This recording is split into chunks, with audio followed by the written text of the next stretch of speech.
India. मैं हूं आपके साथ प्रीति रघुनंदन। कोरोना का खतरा अभी भी बरकरार है, लिहाजा अभी भी बचाव ही सबसे बड़ा उपाय है। न्यूज़ 18 इंडिया इसके लिए कैंपेन चला रहा है, हैशटैग मास्क पहनो इंडिया।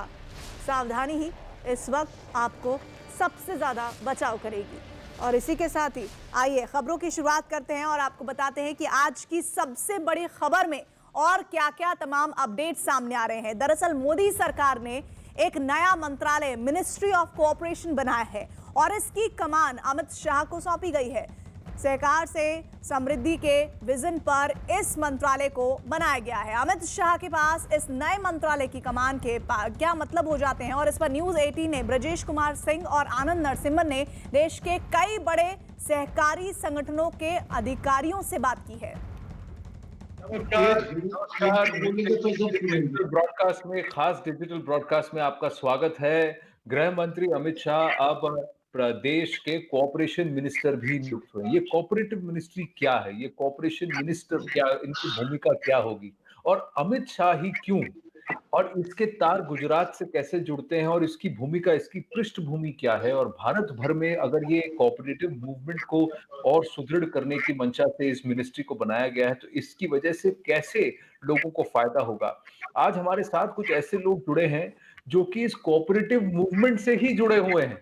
कई साल से ये पब्लिक लाइफ में तो है ही, लेकिन साथ में इस कोऑपरेटिव मूवमेंट के साथ जहां पर लोग साथ में जुड़कर लोग ही एक इंडस्ट्री को, बैंक को या फिर किसी भी व्यवसाय को चलाते हैं, उसको नियंत्रित करते हैं, इसके अंदर इसकी भूमिका क्या होगी, ये कौन चेहरे हैं, ये क्यों हमारे साथ हैं और ये कैसे हमको समझाने वाले हैं कि भारत के विकास के लिए इस कोऑपरेटिव मूवमेंट की भूमिका, इसका आधार और इसको इसको सुदृढ़ करना, इसकी नींव को एकदम, फाउंडेशन को एकदम ठीक करना, ग्रास रूट से लेकर ऊपर तक कितना अहम है, कितनी अहमियत रखता है। हमारे साथ हैं दिलीप संघानी जी, अजय पटेल जी, आर.एस. सोढी जी, शंकर चौधरी जी, और इन सब का तारुफ विस्तार से कराने के लिए और हमें बताने के लिए और इस बात को आगे ले जाने के लिए हमारे साथ में वरिष्ठ पत्रकार और न्यूज़ 18 बिहार के मैनेजिंग एडिटर ब्रजेश कुमार सिंह। ब्रजेश जी, ये ऐसे चेहरे हैं जो कि अगर कोऑपरेटिव मूवमेंट को जानते हैं तो इन सबको पहचानते हैं, जो अगर गुजरात की पॉलिटिक्स को समझते हैं तो भी इनको पहचानते हैं, और आप इनका परिचय सबसे कराइए। देखिए, 15 साल मैंने बहुत नजदीक से इन तमाम चेहरों को देखा है, इनके साथ काम किया है एज ए जर्नलिस्ट।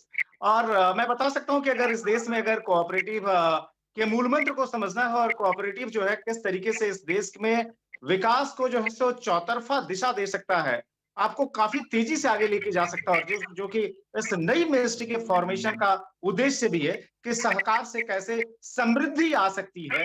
तो वो जो है सो इस फैक्टर को समझने के लिए ये चेहरे बहुत महत्वपूर्ण हैं। और क्यों मैं कह रहा हूं कि ये चेहरे महत्वपूर्ण हैं, क्यों जब हम ये चर्चा कर रहे हैं कि देश के गृह मंत्री अमित शाह के पास अगर सहकार मंत्री की भी जिम्मेदारी आई है, वो भी मंत्रालय जो कि पहली बार इस देश के इतिहास में सृजित किया गया है, तो उसके क्या मायने हैं।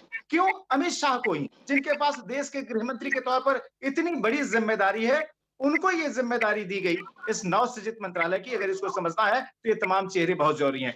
क्यों जरूरी है, मैं एक एक करके बता देता हूं। दिलीप संघानी, दिलीप भाई कई बार लोकसभा का में आपने अमरेली का प्रतिनिधित्व किया, गुजरात सरकार में मंत्री रहे जब नरेंद्र मोदी जो है गुजरात के मुख्यमंत्री होते थे, सहकार मंत्रालय आपके पास था 2007 में जब आप मंत्री बने थे। एक बहुत सारे लोगों के लिए जब ये चर्चा करते हैं कि नरेंद्र मोदी जब दिल्ली गए थे 1995 में तो कहाँ रहे थे, वह जो है सो दिलीप संघानी का घर था, जो कि जो है उस समय बतौर एमपी दिल्ली में रहते थे। आप दूसरा चेहरा अगर मैं कहूं जो कि और पॉलिटिकल फील्ड से है, शंकर चौधरी।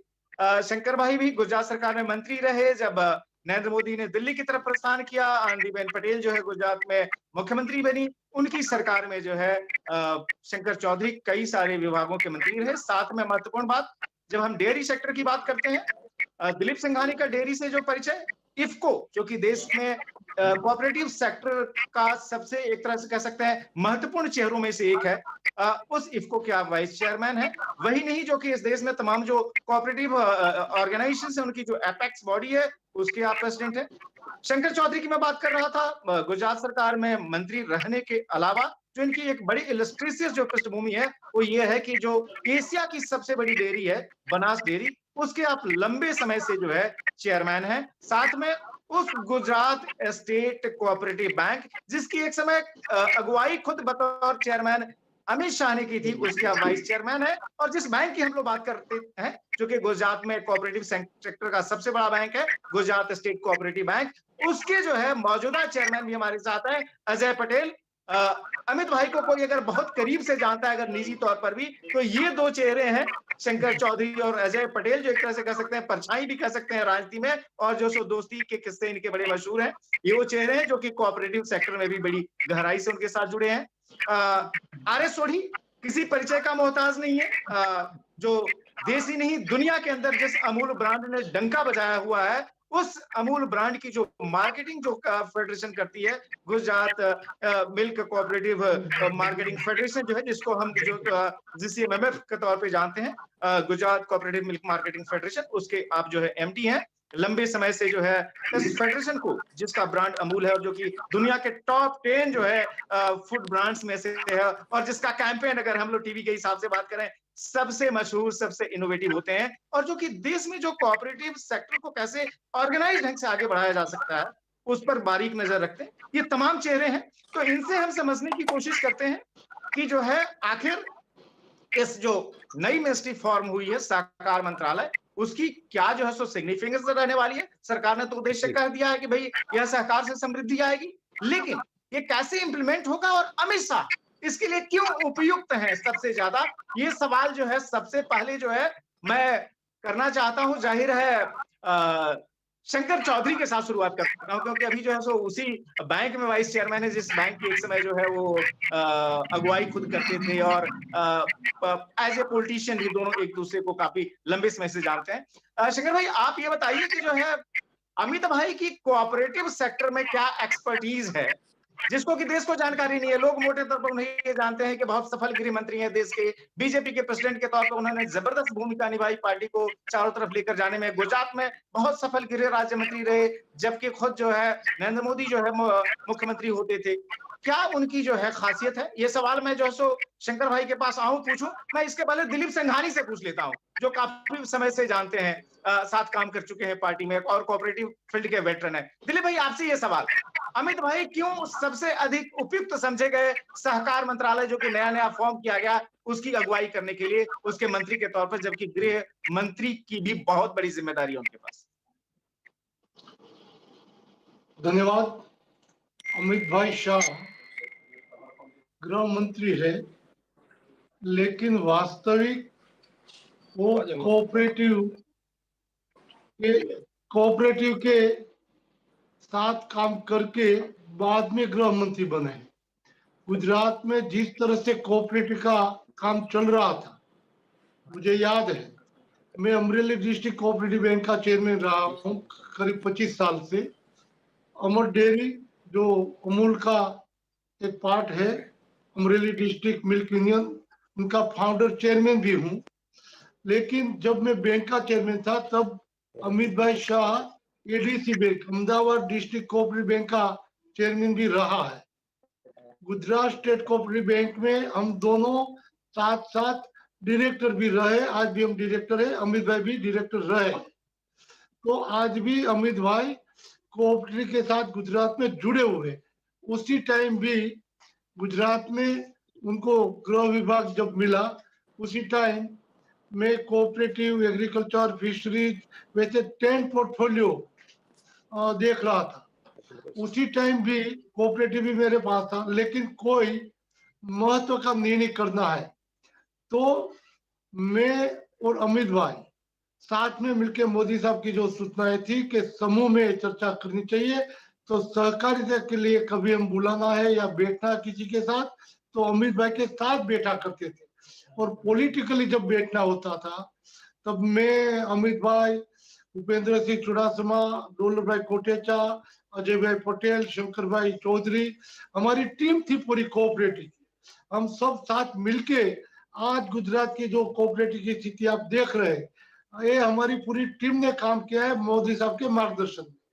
तो अमित भाई को जो जिम्मेदारी देगी, गृह की दो, कोऑपरेटिव की दो, या और किसी की भी, हर क्षेत्र में वो काबिलियत उनकी है खुद की, और उनकी सफलता उनके पाँव में है, इसलिए सफलता की ओर ही चलते हैं। अजय भाई से भी पूछ लेते हैं। अजय भाई जो है, जब अमित भाई जब भी गुजरात आते हैं, एक तरह से न सिर्फ जो सो बैंक की पृष्ठभूमि जो है, चूंकि उस बैंक को हेड कर रहे हैं आज की तारीख में अजय भाई, जिस बैंक की एक समय खुद जो सो चेयरमैनशिप खुद अमित भाई के पास थी। अजय भाई, मैं आपसे जानना चाहता हूँ, देश में बहुत ज्यादा लोग हैं वो ये नहीं जानते कि अमित भाई का कोऑपरेटिव सेक्टर में क्या कंट्रीब्यूशन है, और खासतौर पर हम कोऑपरेटिव बैंक्स की बात करें। आप जरा बताइए उनकी जो पृष्ठभूमि जो है, खासतौर पर अगर हम कोऑपरेटिव बैंक्स की बात करें कि किस तरीके से सहकार में जो सो बैंक चलाए जा सकते हैं, और साथ में वह गुजरात में जो जिस तरीके से ग्रोथ इंजन के तौर पे इस बैंक ने काम किया, उसमें अमित भाई का जो कंट्रीब्यूशन था, और उसको कैसे लार्जर स्केल पर लेके जाया जा सकता है पूरे देश में। हम सिर्फ बैंकिंग की ही बात न करें, मिल्क कोऑपरेटिव के लिए गुजरात जाना जाता है, अदर सेक्टर्स हो सकते हैं। गुजरात में मिल्क कोऑपरेटिव है, महाराष्ट्र में शुगर कोऑपरेटिव्स बहुत इंपॉर्टेंट है। अगर बैंकिंग के हिसाब से कहें, चूंकि हम माइक्रो स्मॉल फाइनेंस की भी बात करते हैं, उसमें जो अमित भाई का अनुभव कितना काम आएगा जब वो सहकार मंत्रालय को चलाएंगे, जो गुजरात में उनकी कोऑपरेटिव की जो बैकग्राउंड रही। सबसे पहले तो मैं प्रधानमंत्री नरेंद्र भाई साहब को धन्यवाद देता हूँ कि कोऑपरेटिव के लिए उन्होंने जो मंत्रालय बनाया, अलग पहचान दी, उनके लिए हम और किसानों और जो कोऑपरेटिव उनको एक नई दिशा दी, उनके लिए उनका खुद बहुत धन्यवाद। अमित भाई की बात करें तो अमित भाई कोऑपरेटिव सेक्टर में पहले से थे, मगर 2000 के साल में वो अहमदाबाद डिस्ट्रिक्ट के डायरेक्टर बने और वही साल वो चेयरमैन बने। उस टाइम पे गुजरात में कोऑपरेटिव बैंक और जो में उन्होंने ड्रास्टिक चेंज लाने की कोशिश की। पहली बात तो उन्होंने बैंक जो नुकसान में थी पहले ही प्रॉफिट में ला दिया, और गवर्नमेंट सिक्योरिटी रिजर्व बैंक के कामकाज करके बैंक का कोऑपरेटिव बैंक को ले जाना, स्टाफ को एजुकेट, और उनके साथ हुए जो फार्मर उनके लिए टैक्स जो सरकारी उनको करने के टाइम पे उन्होंने पूरे इलाहाबाद के साथ जुड़ी सब पैक्स को कंप्यूटराइजेशन किया था, और उनको फार्मर को कैसे देने का, उनका बने, उनकी कैसे बने, उनके किया था। और कम नसीब से अमित भाई